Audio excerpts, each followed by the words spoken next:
Hello friends, in this video we'll talk about commercial matters that may seem down to earth, but in reality they touch on the deepest mechanisms of European politics and economics. Let's talk about transportation. Why is the much praised Polish freight sector, which just yesterday held the lion's share of Eurasian and intra-European transit, now starting to openly falter and creak at every turn?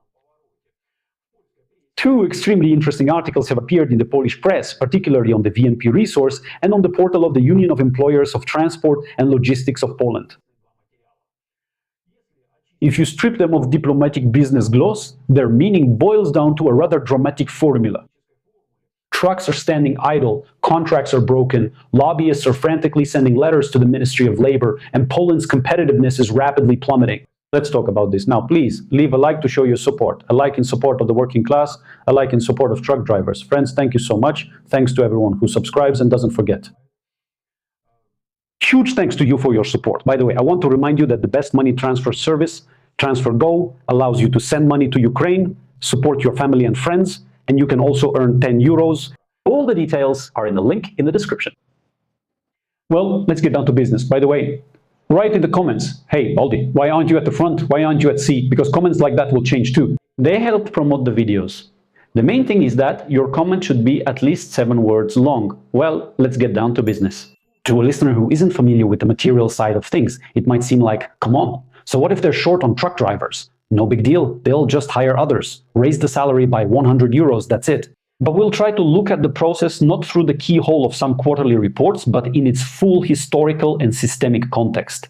And the picture that emerges here is completely different. We have a classic example of how a system built on the exploitation of cheap foreign labor and administrative dumping has suddenly exhausted its internal resources and is now facing the consequences of its own policies. By the way, I have some friends who are truck drivers. They say that it seems like you get a big paycheck, but then when you break it down by the hour, and when you realize that you spend that time not at home with your loved ones, but in the cab, it kind of turns out it's not that much if you convert it to an hourly rate.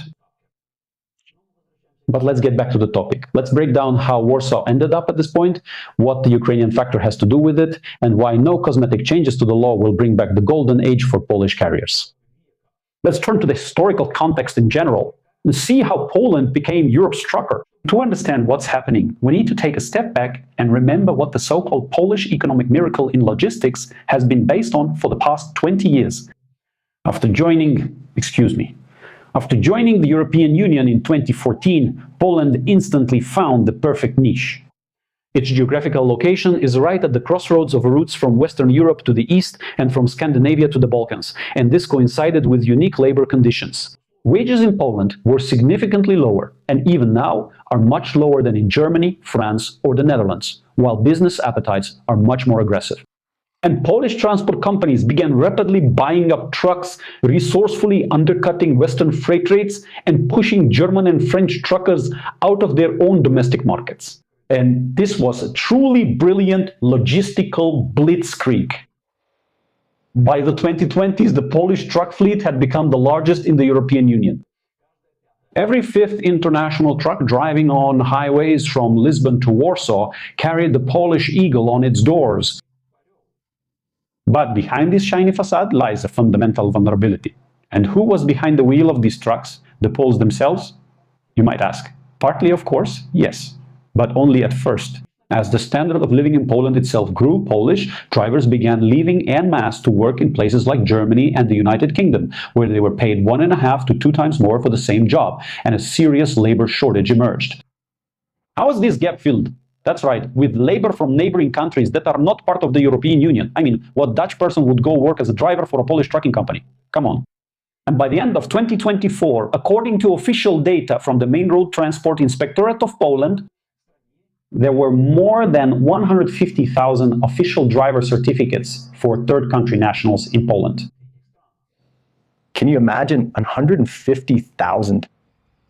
And who, you may ask, makes up the backbone of this many thousand strong army? Almost half, 76,300 people, are citizens of Ukraine, another 56,000 are Belarusians. That means 85%, just a bit more, of the entire foreign driver workforce in Polish logistics relied on 2 eastern neighbors.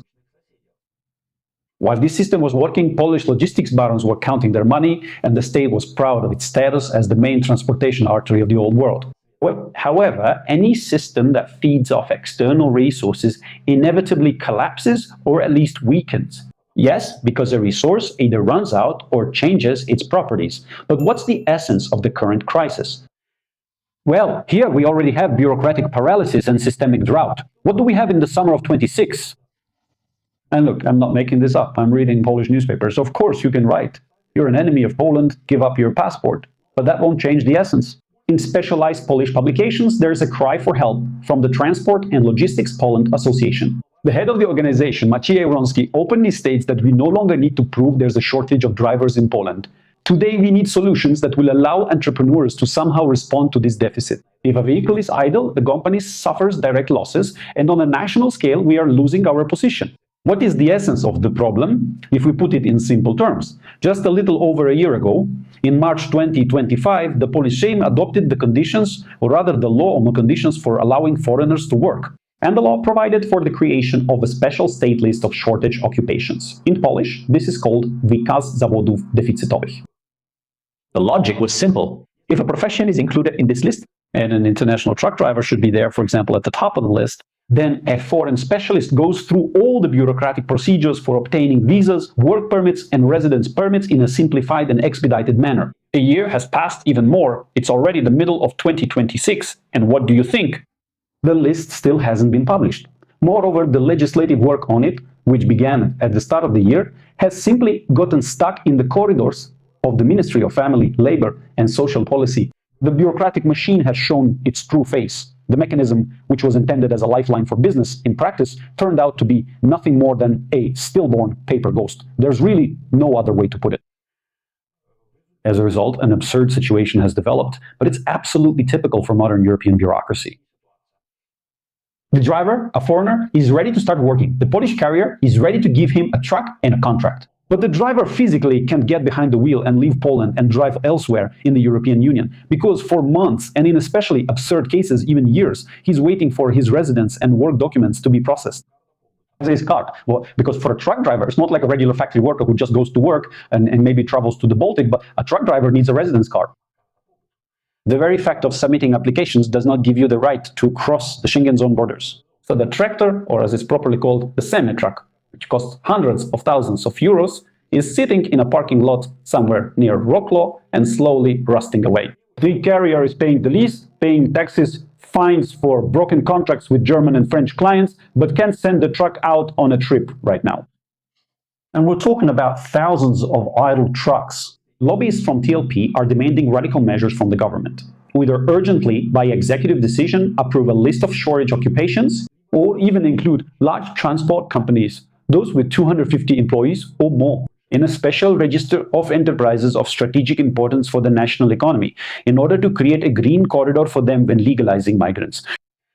But, friends, all of this is just an attempt to treat a gunshot wound with a band-aid, because the main cause of the crisis lies deeper than just officials slowly issuing residence cards somewhere in Warsaw or Szczecin or Katowice. It really doesn't matter.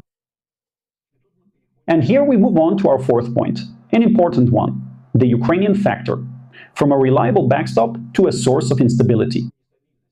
Let's move on to the most interesting part, to the very topic that the Polish press carefully avoids with cautious wording, but which hangs over all of Poland's logistics like a storm cloud, the Ukrainian factor. Yes, yes, yes. As you can see, Ukrainians have integrated very well. They've become woven into the entire Polish system, and there are very few issues that don't involve them.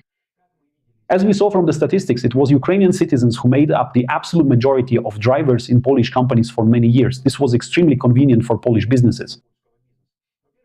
First of all, the language barrier is minimal, because a Ukrainian working with Poles, come on, in 2 or 3 months, will pick it up. He'll learn it to a level that's enough for him. Secondly, there's the geographical proximity. You go on a trip, come back home to Lviv or somewhere in Volyn for the weekend, then back to the base, then to Lublin or Przemyśl. And thirdly, the Ukrainian driver agreed to working conditions that the Poles themselves had long refused. However, after 2022, this model started to crack, because, as you know very well, the war began. In 2023, everything finally reached a dead end. So what are the causal relationships here, you might ask? First, the demographic and mobilization pressure. The Ukrainian personnel reserve was simply exhausted. Men of conscription age from Ukraine can no longer freely leave the country. Those Ukrainian drivers who were already in Poland before 2022 and 2023 found themselves facing a very difficult choice. Many of them can't even return home for a short vacation because they might get caught up in mobilization, and this creates enormous psychological burnout, increased turnover, capitalism, and simply people leaving the profession. Because a person can't live for years in a truck cabin without the chance to see their family. The second point is the transformation of status and the illusion of integration. Ukrainians who have received temporary protection status in Western European countries, well, they relied on benefits for a while, but you can't really live on them for long. Maybe in some places you can, but in others you can't. So they gradually start to rethink their role. Why work for a Polish boss for a Polish salary in the tough conditions of international trucking? When? Well, damn, you have to put in a bit of effort, learn basic German, maybe. Okay, probably not Dutch, because Dutch is a difficult language, but English is okay. And try their luck directly with transport companies in Germany and Sweden, where social guarantees are higher and the attitude from employers is generally more humane. And exactly the same process is happening now that happened to the Poles themselves 20 years ago. The Ukrainian worker doesn't just stop playing the role of cheap labor for Poland, but moves further west. And now we move to the political context and tightening of the screws, because the Polish authorities, our own authorities over the past 2 years, have significantly tightened the rules for checking work visas and access to the labor market for citizens of countries that are not part of the EU. The reason is simple. There is internal political pressure, a rise in anti-immigrant sentiment among Polish voters, and simply a fear of control from Brussels. The attempt to tighten control has led to the administrative wheels turning even more slowly. They wanted order and security, but ended up with fleets of vehicles sitting idle. Thus, the Ukrainian labor pool, which previously fueled Polish logistics and gave it an incredible advantage over conservative Western Europe, has become a colossal risk factor. By the way, I have friends who are also truck drivers. Some are already in Germany, and others are just thinking about where to move to Germany, Italy, or Spain. So Poland has become a hostage to its own dependence on Ukrainian workers. Now let's move on to the geopolitical and economic consequences for beautiful, sunny Poland. What does this mean for Poland in the near future? Let's put emotions aside and just look at the numbers. And the situation for Warsaw looks extremely vulnerable. First of all, nature abhors a vacuum. While Polish trucks are sitting idle due to the lack of certificates from the ministry, other players are already actively dividing up their share of the market. On one hand, companies from Southeast European countries like Romania and Bulgaria are advancing, and they are now actively trying to recruit personnel in North Africa and Central Asia. On the other hand, Western European trucking companies are catching up, and they are already switching to highly automated logistics hubs. Secondly, Polish businesses are making desperate attempts to replace Ukrainians and Belarusians with workers from Uzbekistan, India, the Philippines, and Moldova. You have to agree, over the past 2 or 3 years, there have really been a lot more faces in Poland that aren't very Slavic. And in that same BNP article we mentioned, you'll see references to thousands of permits issued to citizens of India and the Philippines. But let's be realistic, right? Like Albrecht Chint, bringing a driver from Delhi to Europe or from Bombay or Manila is not quite the same as hiring Sashka from Zhytomyr or Brest. Right, or Vova from Brest. It's a huge language barrier. It's a completely different mentality, a different driving style. It's a mismatch, as far as I know. Correct me if I'm wrong. In the basic qualification certificates, in the famous European Code 95, which requires long and expensive training, it's logistics that has become several times more complicated, right up to the worker's own wage rate. Trying to plug the Ukrainian gap with exotic imports from Asia, Polish transport companies are only increasing their costs while reducing the overall profitability of the business. And by the way, we're also seeing the beginning of the process of delocalization. If a Polish company can't regularize a driver's status in Poland, big capital simply starts registering subsidiaries outside the country. In Lithuania, in the Czech Republic, where all these administrative procedures can be more transparent, or where the direct client is closer. And that means a direct loss of tax revenue for the Polish budget. Well, as for such little things, usually hardly anyone thinks about them now. So friends, let's move on to the conclusions. Summing up this review of these 2 analytical articles, we can draw several fundamental conclusions. The story with the crisis in Polish logistics, damn. My nose is itching. What does that mean? Write in the comments if you know. The story of the crisis in Polish logistics in the summer of 26 is not just a local drama of Polish transport barons, and it's not just a story about some negligent officials who don't issue residence cards on time. This is a classic example of how the limits of an economic model are reached, one that's based on favorable geographic transit and the endless exploitation of cheap migrant labor. Well, that's the reality. I hope you found it interesting. Leave a like and write a comment. Once again, greetings to all truckers, to the computer guys, carpenters, painters.